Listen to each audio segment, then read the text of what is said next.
What about like when you're eating breakfast and you got like syrup on your pancakes, but it like goes into your sausage or your bacon? That's a fine line. That's good. That's good, but It's a fine line. Sometimes I'm in the mood for it. Sometimes I get that syrup out of my sausage. What is going on, everybody? Gels from Fitment Industries, and before we go ahead and jump right into today's topic, just a quick reminder that you are running out of time to enter this month's giveaway. By the time this video goes up, I don't even know if there's gonna be shirts left, but if there is, head on over to fitmentindustries.com because you're gonna be able to pick up this shirt right here with the 370Z on the back, doing cool drift things. It's pink, it's awesome. Fitmentindustries.com, and while you're over there, don't be afraid to check out some wheels, tires, and suspension. Link is in the description. We are doing the giveaway May 30th, so time is running out. But today on this episode of the Build Sheet, we are talking about tuning.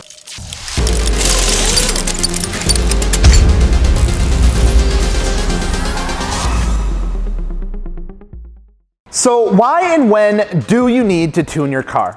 Is it something that you absolutely need to do to your car? It's something that we see asked quite often, and to newer enthusiasts, it can be a little bit of a confusing subject at first. The reason being that when it comes down to tuning your car or getting your car tuned, it can vary quite drastically from car to car. Some cars can take the addition of bolt-on modifications fairly well without having to worry much about adjusting the tune, where others you might run into a little bit more issues. Mods such as a performance intake and exhaust are probably the ones that we see affect someone's car most often. And let's face it, everyone loves installing intakes and exhausts, and it's probably one of those first mods that anyone does to their car. By doing that, you are increasing the amount of airflow coming in and leaving your engine. And if you're bringing in more air, you're also going to want to be bringing in more fuel as well. So if you're looking at throwing those parts on your car in the near future, or wondering why your check engine light won't turn off, you might want to look at getting a tune. Another somewhat obvious case for getting your car tuned would be the introduction of any sort of forced induction. Basically, whenever you start messing around with the amount of fuel or air that's going into your engine, you're gonna wanna have a tune of some sort. Not only is it beneficial to the operation of your engine, but obviously you're going to get a lot more power out of it as well. Specifically with forced induction applications, but even with naturally aspirated platforms, you can get a noticeable bump in power and performance.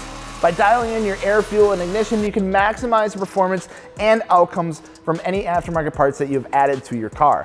Which brings us to our next point. So now that you realize that you need to get your car tuned, you get to choose what type of fuel that you want to run for your car. Do you want to tune it on 91, or do you want to tune it on 93, or maybe even E85? Each type of fuel has its own benefits and downsides, so depending on if you're looking at more of a daily driver setup, or maybe you want to put it down some crazy numbers, is really going to determine what kind of fuel you are going to run in the car. And tuning for the correct fuel is very important. So if you're tuned to run on E85 and decide to throw 91 in because you couldn't find any E85 at a pump somewhere, your day is probably not going to end very well a few miles down the road.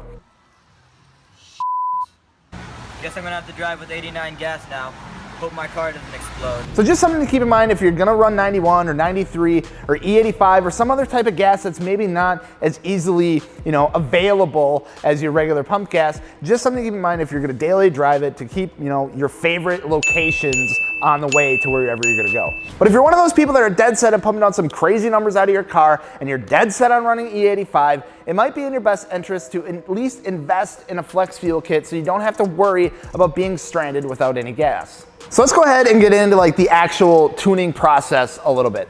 Because like I mentioned before, it's gonna vary from car to car and how you actually go about getting your car tuned. So the first type of tuning is the one that you have definitely heard about, and that would be the flash tune. So if you have a WRX, if you have an Evo, if you have a Focus ST or RS, or basically anything somewhat newer, you are more than likely familiar with some sort of access port like Cobb or open flash tuning, and it's really nice. It is just the craziest advancement in tuning in recent years. You buy the little Game Boy looking thing, you plug it into your OBD2, punch in whatever bolt-ons you have, choose what fuel you want to run, sit back, watch it do its thing, and boom, there you have it, more power, good to go.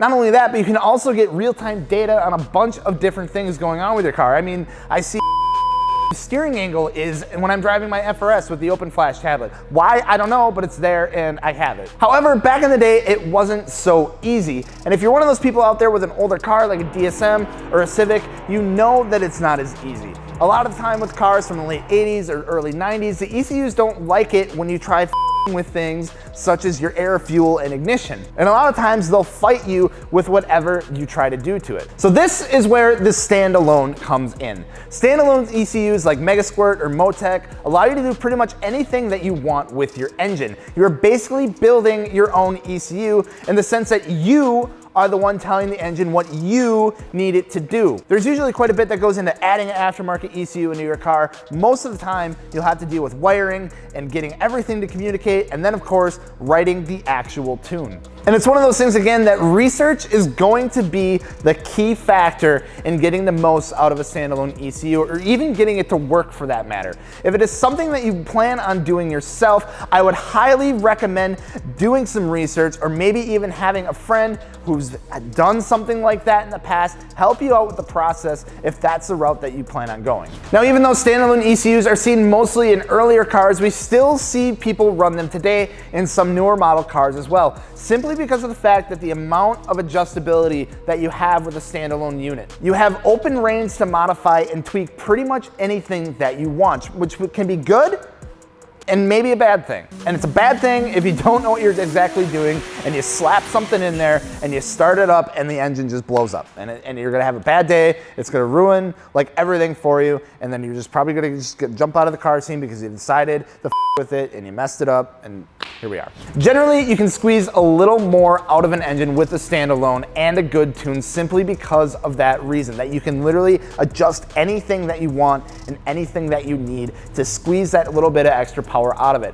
However, that doesn't mean that you should shy away from a flash tune if you are looking to make some decent power. Because with flash tunes such as Cobb, they come with what we call off-the-shelf tunes that are preset from the manufacturer.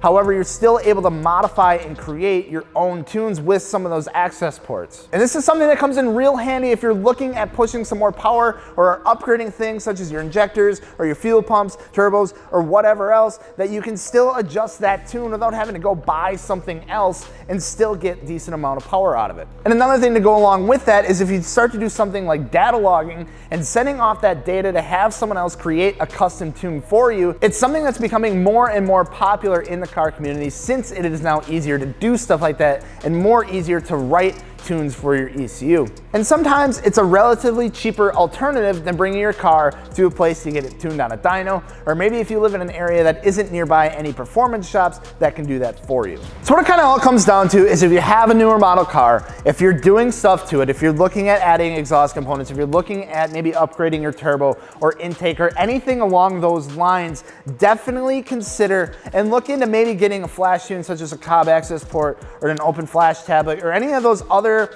easy Obi-Doo, Obi-Doobie-Doo, or any of those other OBD2 flash tunes, because they really do make a world of difference. Personally, with my FRS, when I installed the unequal length header, I threw an intake on it, I got the exhaust.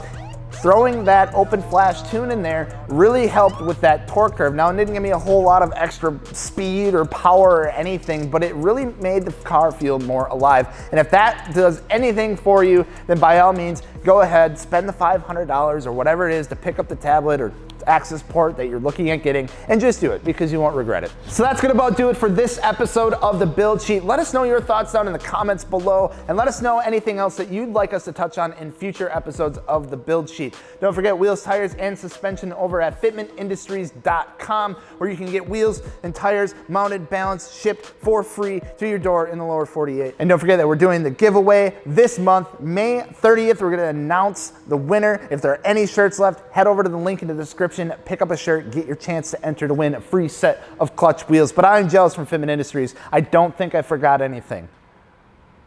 Don't forget to subscribe. Hit the bell notification so you get notified when you upload next. I think that's it. We'll see you later. Peace.